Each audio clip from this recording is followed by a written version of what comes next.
अम्मा बअदु फ़इन्न खैरल हदीस किताबुल्लाह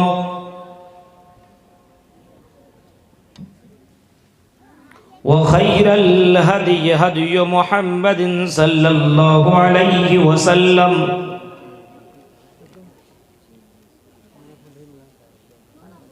व शर्रल उमूरि मुहदसातुहा व कुल्लु मुहदसतिन बिदअह वकुल्ल बिदअतिन ज़लालह वकुल्ल ज़लालतिन फिन्नार।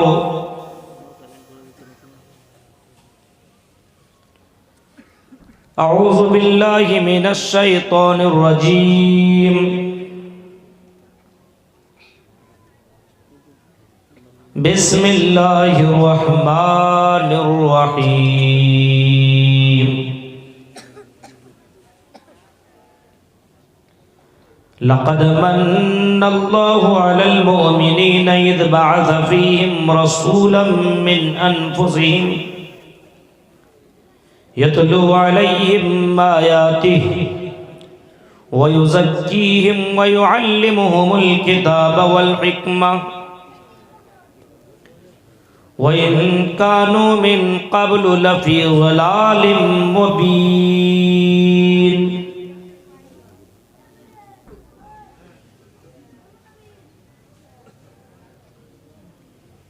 वक़ाल नबी सल्लल्लाहु अलैहि वसल्लम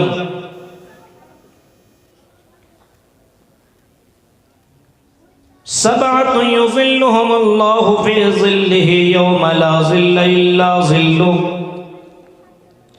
इमामुन आदिल व रजुलुन शाब्बुन नशा फ़ी इबादति रब्बी व रजुलुन क़ल्बुहु मुअल्लक़ुन फ़िल मसाजिद।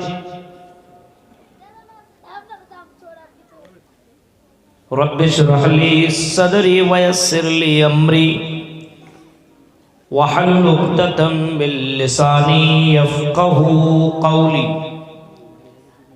अल्लाहुम्मा रब्बि ज़िदनी इल्मा। आमीन।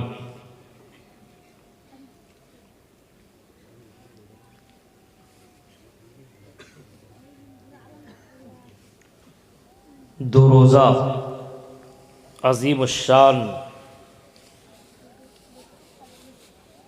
इजलास आम की सदारत कर रहे सदर मुहतरम साहब,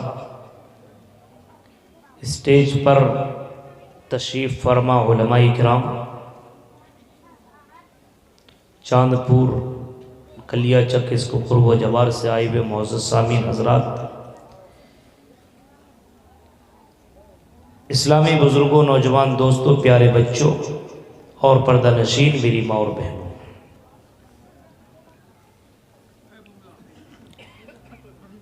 तमाम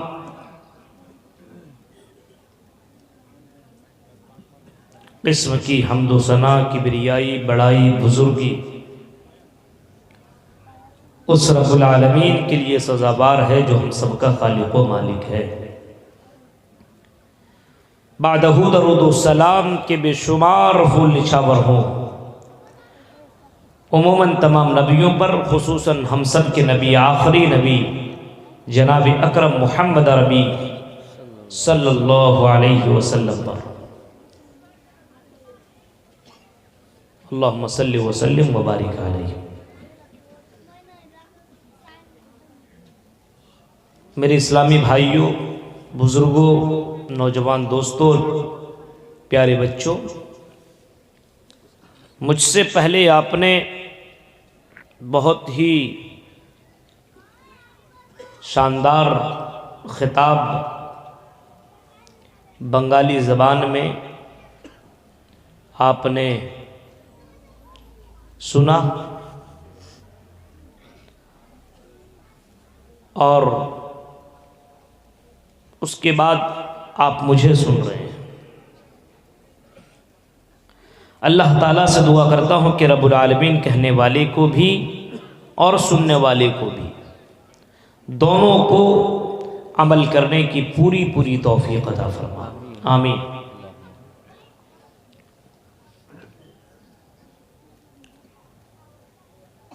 अल्लाह रब्बुल आलमीन ने हमारे ऊपर इतने ज़्यादा एहसानात किए हैं, इतनी नेमतों से अल्लाह ने हमें और आपको नवाजा है कि हम और आप उन नेमतों को शुमार करना चाहें, गिनना चाहें, काउंट्स करना चाहें तो हम उसको गिन नहीं सकते हैं, शुमार नहीं कर सकते।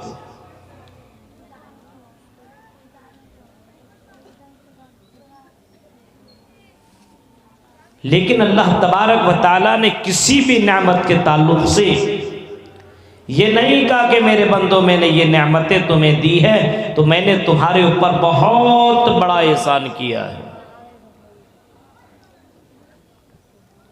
मैंने तुम्हें पैदा किया बहुत बड़ा एहसान किया, नहीं कहा। मैंने तुम्हें जिंदगी दी बहुत बड़ा एहसान किया, नहीं कहा। मैंने तुम्हें जीने के लिए हवा अता किया, एहसान किया, नहीं कहा। हमने तुम्हें सूरज से रोशनी और उससे गर्मी हासिल करने के लिए हमने तुम्हें इतनी बड़ी नेमत दी, नहीं कहा कि बहुत बड़ा एहसान किया। लेकिन अल्लाह कहता मेरे बंदो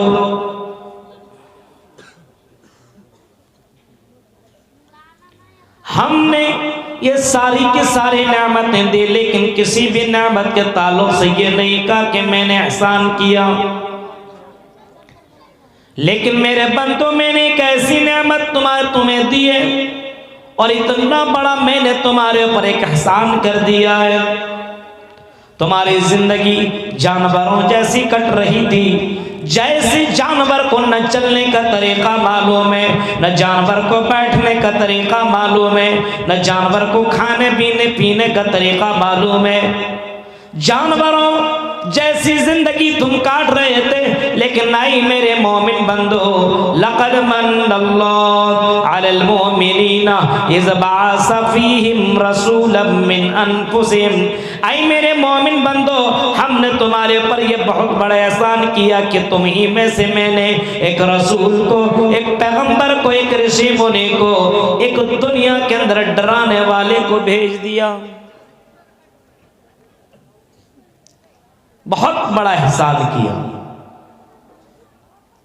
रसूल को भेजा, ऋषि मुनि को भेजा, पैगंबर को भेजा। अलल मोमिनीना, मोमिनीन के ऊपर हमने बड़ा एहसान किया। नबी अकरम जब दुनिया में नहीं आए थे और नबी अकरम को जब मोहम्मद इब्ने अब्दुल्ला को मोहम्मद रसूलुल्लाह नहीं बनाया गया था, उस वक्त अरब की सरजमीन के अंदर, उस खाने काबा के अंदर 360 मूर्तियां भी रखी हुई थी और 360 मूर्तियों के लोग इबादत भी किया करते थे।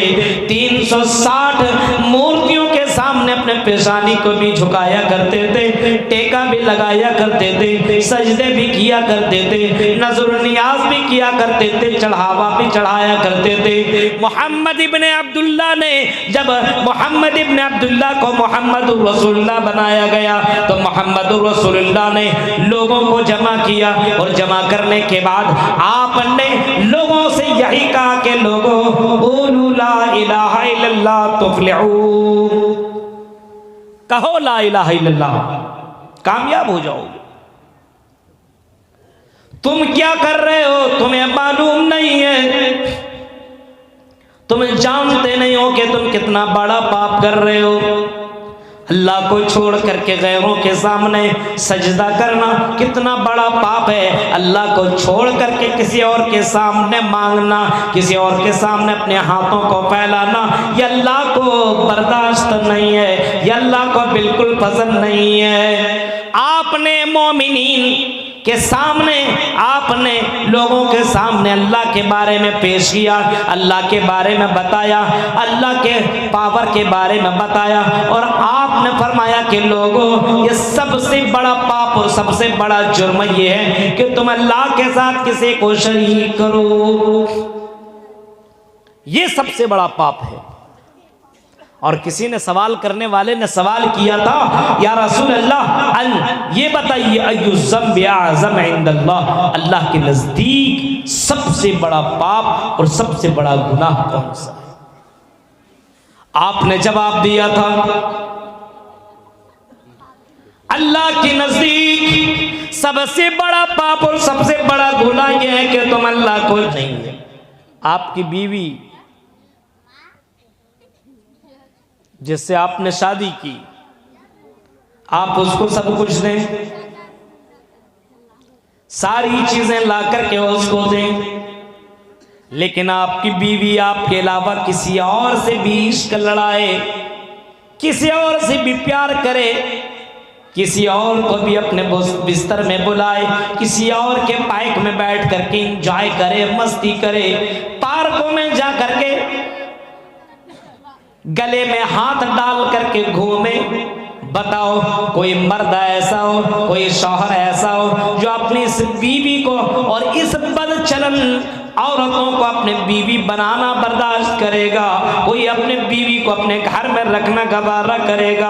हर कोई जवाब देगा मौलवी साहब ये कैसी बात कर रहे हैं, हम अपने बीवी को खिलाते पिलाते सारी चीज ला करके देते हैं, अगर मेरी बीवी यही हरकत करे, मेरे अलावा किसी और से मोहब्बत करे, प्यार करे, इश्क लड़ाए, किसी और को अपने पास बुलाए, हम ऐसे को अपने घर में एक मिनट भी रखना गवारा नहीं करेंगे, हम उसको धक्के मार करके बाहर कर देंगे, उसको मर्डर कर देंगे, कत्ल कर देंगे, उसको अपनी जिंदगी में लाएंगे नहीं।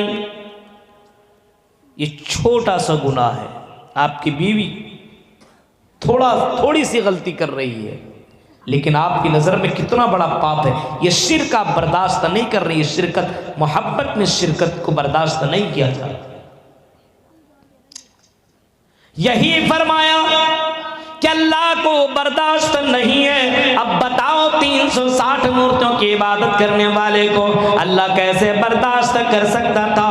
360 मूर्तियों की इबादत करने वालों के दरमियान में अल्लाह ने मोहम्मद इब्ने अब्दुल्लाह को, मोहम्मद रसूलुल्लाह को भेजा, और भेजने के बाद आपने उनके सामने तौहीद का पैगाम रखवाया, और नबी अकरम सल्लल्लाहु अलैहि वसल्लम ने उनके दिलों से शिर्क को मिटाया, उनके दिलों से बिदातों को खत्म किया, उनके दिलों से दुनिया के खुराफात को और बुराइयों को उनके दिलों से हटा दिया। बहुत सारी बुराइयां पाई जा रही थी अरब की सरजमीन के अंदर, उन अरब की सरजमीन के अंदर जो बुराइयां थी, उन बुराइयों को अल्लाह के नबी ने एक एक करके खत्म किया, और आपने आकर के मोमिनीन के दरमियान अल्लाह के पैगाम को पहुंचाया। ये अल्लाह कह रहा कि मेरे बंदो, हमने बहुत बड़ा एहसान किया, बहुत बड़ा एहसान किया, रसूल दे करके, ऋषि मुनि दे करके। आप बताइए, रसूल के नक्शे कदम पे चलने वाले ये उलमा वरसतुल अंबिया, कितनी बड़ी नेमत है उलमा। आज उलमा ख़त्म हो जाए दुनिया, कल अल्लाह ताला दुनिया को ख़त्म कर देगा, दुनिया को अल्लाह बर्बाद कर देगा, दुनिया को बाकी नहीं रखेगा। तुम्हें हलाल का तरीका कौन बताते हैं उलमा? तुम्हें हराम से बचने का तरीका कौन बताते हैं उलमा? अपने बीवी से मुलाकात कैसे करोगे ये कौन बताते हैं उलमा? नमाज पढ़ोगे तो कैसे पढ़ोगे ये कौन बताते हैं उलमा? ये उलमा किन से सीखें? जनाब मोहम्मद रसूलुल्लाह सल्लल्लाहु अलैहि वसल्लम से अल्लाह के नबी ने ज़िंदगी गुजारने का तरीका बताया। इसी वजह से अल्लाह कहता, मेरे बंदो, हमने नबी को भेज करके बहुत बड़ा एहसान किया है। मालूम नहीं था किस तरीके से अपने बीवी के साथ रहा जाए, अपने बच्चों के साथ रहा जाए, अपने माँ बाप के साथ रहा जाए, औरतों के साथ किस तरीके से जिंदगी काटी जाए, लोगों को मालूम नहीं था। नबी अकरम रहमतुल लिल आलमीन बनकर किया है, और अल्लाह ने बड़ा एहसान किया मोमिनीन के ऊपर, औरतों के ऊपर भी बड़ा एहसान कर डाला। मेरे भाइयों गौर करो, कुरान कहता अलल मोमिनीना इज़ बाअस फ़ीहिम रसूलन मिनहुम यतलू अलैहिम आयातिही, व रसूल आए और रसूल ने लोगों के दरमियान कुरान की आयत पढ़ना शुरू कर दिया और कुरान की आयतें लोग सुनते चले गए और अल्लाह के ऊपर ईमान लाते चले गए। कुरान की आयतों के अंदर वो पावर है, कुरान की आयतों के अंदर ऐसे ऐसे मंत्र हैं, कुरान की आयतों के अंदर ऐसी ऐसी बात हैं, ऐसी ऐसी बातें कि कुरान की आयतें सुनते गए और वो कुफ्फार इस्लाम लाते चले गए और मोहम्मद रसूलुल्लाह की हाथ के ऊपर बयान करते गए। कुरान की आयत को सुनने के लिए लोग बाकायदा कोई सुनता था कुरान की आयत हो तो ईमान ले आया करता था। जब काफिरों ने देखा कुरान सुनकर के इस्लाम ले आता है, इस वजह से कुरान के ऊपर पाबंदी लगानी शुरू कर दी। जब अल्लाह के रसूल कुरान पढ़ा करते थे लोग सीटियां मारना शुरू कर दिया करते थे।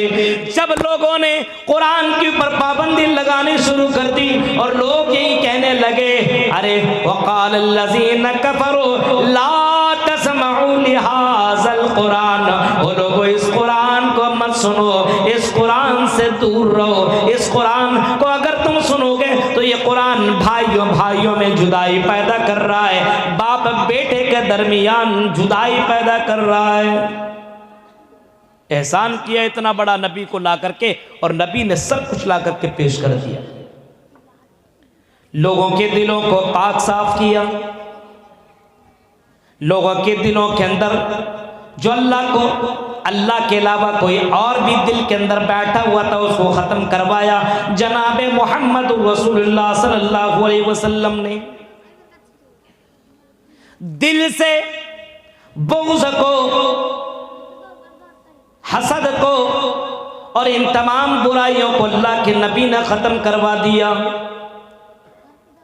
और आपने फरमाया, ऐ लोगों सुनो, इन्नल्लाह ला यंज़ुरु इला सुवरिकुम व अजसामिकुम, ऐ लोगों सुनो, अल्लाह तबारक व तआला तुम्हारी बिल्डिंगों को नहीं देखता, तुम्हारी सूरतों को नहीं देखता कि तुम कितने ज्यादा हैंडसम हो, तुम कितने ज्यादा खूबसूरत हो, तुम कितने ज्यादा सुंदर हो, तुम कितने ज्यादा ब्यूटीफुल हो, तुम दिखने में कितना अच्छा लगते हो और तुम्हारा मकान कितना खूबसूरत है, तुम्हारा घर कितना प्यारा है, तुम्हारा घर के अंदर कितना डेकोरेट किया हुआ है, तुम्हारे घर के अंदर कितने ट्यूबलाइट लगे हुए हैं और तुम्हारे घर के अंदर कौन से पत्थर लगे हुए हैं। अल्लाह तबारक व तआला तुम्हारे घरों को नहीं देखता है, तुम्हारे चेहरों को नहीं देखता है, तुम्हारे कपड़ों को नहीं देखता है, तुम कौन से ब्रांड की घड़ी पहनते हो ये भी नहीं देखता, तुम कौन से बड़ा ब्रांड के तुम जूते और चप्पल पहनते हो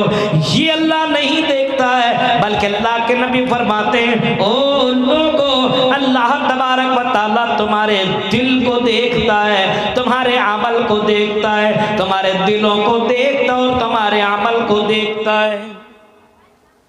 ये फरमाया अल्लाह के नबी ने, दिल देखता है, अमल देखता है। मेरे प्यारे साथियों जरा गौर करो, दिल के अंदर अगर अल्लाह की मोहब्बत हो और दिल के अंदर अगर तौहीद हो और दिल के अंदर शिर्क से नफरत हो तो ये बहुत बड़ा काम है और कल क़यामत के दिन ये नेकी आपको बहुत ज्यादा फायदा पहुंचाएगी।